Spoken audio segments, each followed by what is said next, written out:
11वीं शताब्दी में मुस्लिम आक्रांता मोहम्मद बिन कासिम ने सिंध के हिंदू राजा ताहिर को विश्वासघात से हराकर सिंध प्रांत पर कब्जा कर लिया था। इसके बाद यहाँ मुस्लिम शासकों का अत्याचारपूर्ण युग प्रारंभ हो गया। मौलवियों ने फरमान जारी कर दिया कि हिंदुओं या तो इस्लाम अपना लो या फिर मरने के लिए तैयार हो जाओ। सिंध प्रांत के हिंदुओं ने वरुण देवता का स्मरण कर उनसे रक्षा करने की प्रार्थना की, क्योंकि सिंधु प्रांत सिंधु नदी का क्षेत्र था और ईश्वरीय सत्ता के रूप में वे सिंधु नदी के स्वामी वरुण देव के उपासक थे।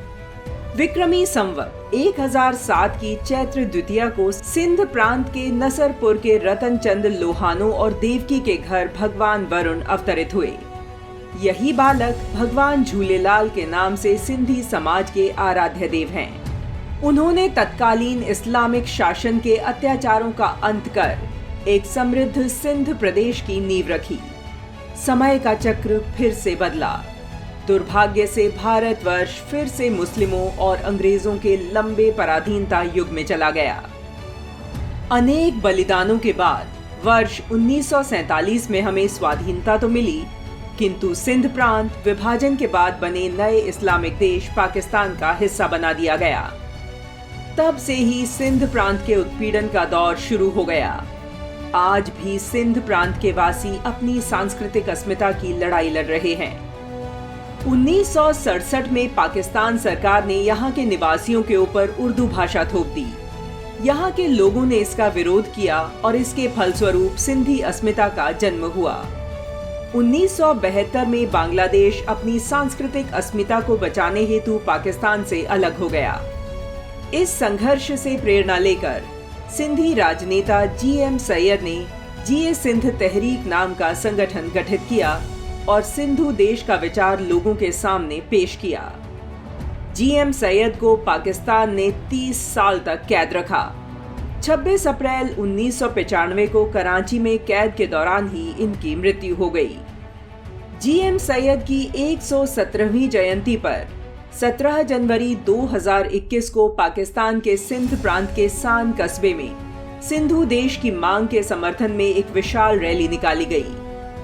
इस रैली में सिंधी लोगों ने भारत, अमेरिका, फ्रांस और सऊदी अरब के राजनीतिक प्रतिनिधित्व से सहायता की गुहार लगाई। उनका कहना था कि पाकिस्तान उन्हें केवल उनके प्राकृतिक संसाधनों के लिए इस्तेमाल करता है। पाकिस्तानी सेना उनका उत्पीड़न करती है। पाकिस्तानी रिसर्चर और लेखक ताहिर मेहदी अखबार डॉन में लिखते हैं कि जहां भारत का सिंधी समुदाय आज भी खुशहाल और संपन्न है, इसके ठीक उलट पाकिस्तान के सिंधी गरीब हैं। सिंध के उत्पीड़न की नींव धर्म के आधार पर विभाजन के समय ही रख दी गई थी। पाकिस्तानियों ने बंटवारे के बाद आए लोगों को मुहाजिर कहना शुरू कर दिया। पाकिस्तान के पहले प्रधानमंत्री लियाकत अली खान खुद एक मुहाजिर थे। उन्होंने सिंध में मुहाजिरों के लिए सरकारी नौकरियों में 2% सीटें आरक्षित करा दी, जबकि सिंध में उनकी आबादी केवल 1.3% थी। 1970 आते आते पाकिस्तान में 33.5% गजेटेड नौकरियों पर मुहाजिर तैनात थे। इस कुटिल नीति ने अपने ही क्षेत्र में सिंधियों को हाशिए पर धकेल दिया। बंटवारे से पहले पाकिस्तान के उक्त क्षेत्र में रहने वाले लोग पंजाबी, पश्तूनी और सिंधी बोलते थे और उर्दू बोलने वाले गिनती के थे, लेकिन आज स्थिति उलट है। सिंधी संस्कृति को समाप्त करने का कुचक्र पाकिस्तानी सरकार के द्वारा लगातार चलाया जा रहा है। इसी का परिणाम है कि सिंधी समुदाय लंबे समय से एक स्वतंत्र देश की मांग उठाता आ रहा है।